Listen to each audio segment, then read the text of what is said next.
बिहार के अररिया में बेईमानी की सीमेंट और भ्रष्टाचार के कंकर पत्थर और बालू को जोड़कर एक पुल बनाया जा रहा था।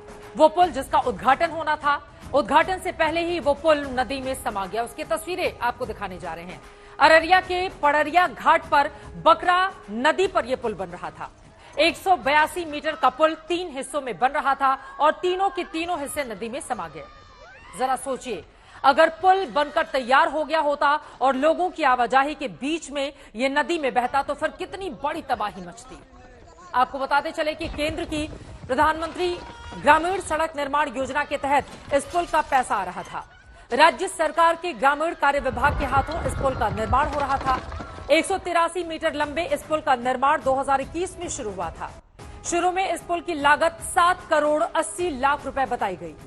बाद में पुल की लागत 12 करोड़ हो गई। जून 2023 में इस पुल का काफी काम हो चुका था, लेकिन अभी पुल के दोनों ओर जोड़ने वाला रास्ता तैयार नहीं था।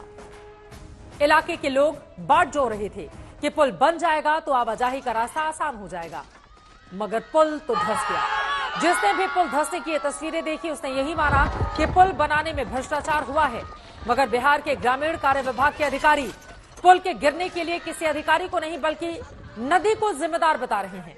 अररिया में पुल हादसे मामले में जिस अधिकारी को निरीक्षण करना था, वही अधिकारी अब बकरा नदी की प्रवृत्ति को ही पुल गिरने की वजह करार दे रहे हैं।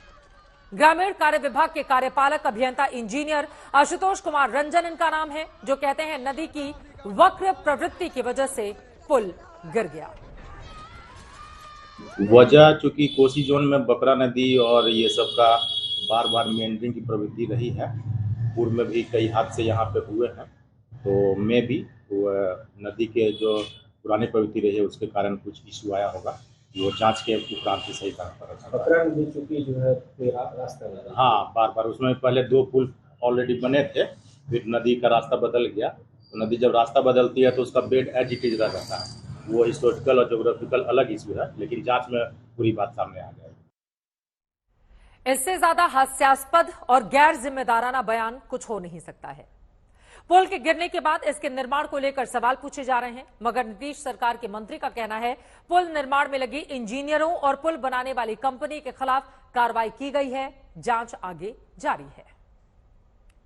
जैसे हम लोगों को जानकारी प्राप्त हुई, जो वहां के अभियंता जो कार्य में संलिप्त थे उन लोगों को हम लोगों ने तत्काल निलंबित किया है। वहाँ के जेईई को और सिक्योरिटी इंजीनियर जो भी प्रभार में थे उनको तत्काल हम लोगों ने निलंबित किया है। और जो कंस्ट्रक्शन कंपनी काम कर रही थी उस पर सरकारी पैसे के दुरुपयोग के लिए एफआईआर दर्ज कराई गई है। सरकार अपना पक्ष रख रही है, मगर विपक्ष सरकार पर भ्रष्टाचार के आरोप लगा रहा है। अररिया का सवाल सिक्टी का सवाल नहीं है। इस बार पूरे बिहार में कई ऐसे पुल हैं, एनएचआई की पुलें हैं, जो देखिएगा आने वाले कल में वह भी प्रवाह होगा। बिल्कुल एकदम कंप्रोमाइज किया जा रहा है क्वालिटी से, कोई सुनने वाला नहीं है। अगर संज्ञान देने के लिए ध्यान आकर्षित करिए तो उस पर भी संज्ञान नहीं ली जाती है।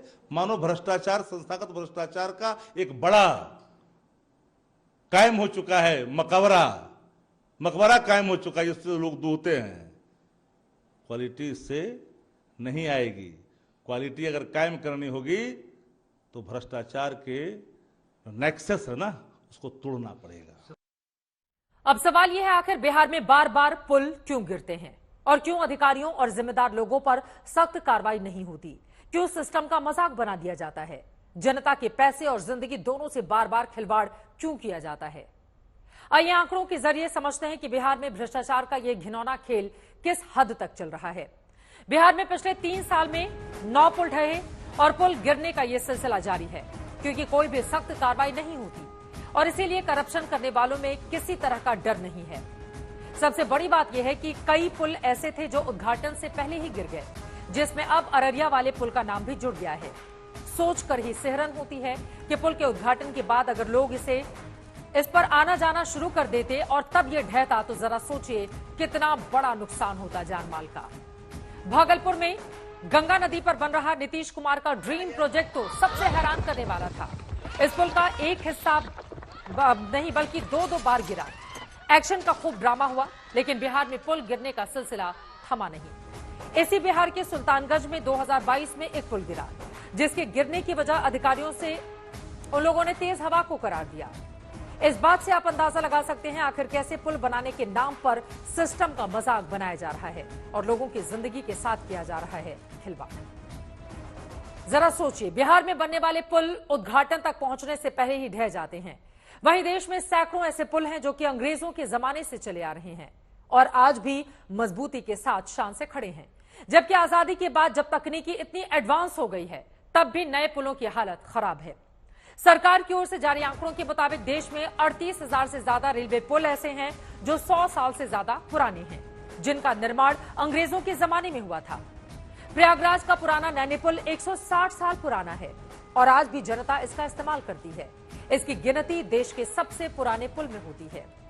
दिल्ली का लोहे का पुल 159 साल पुराना है और आज भी दिल्ली की शान है। अब देखिए देश में करप्शन का हाल।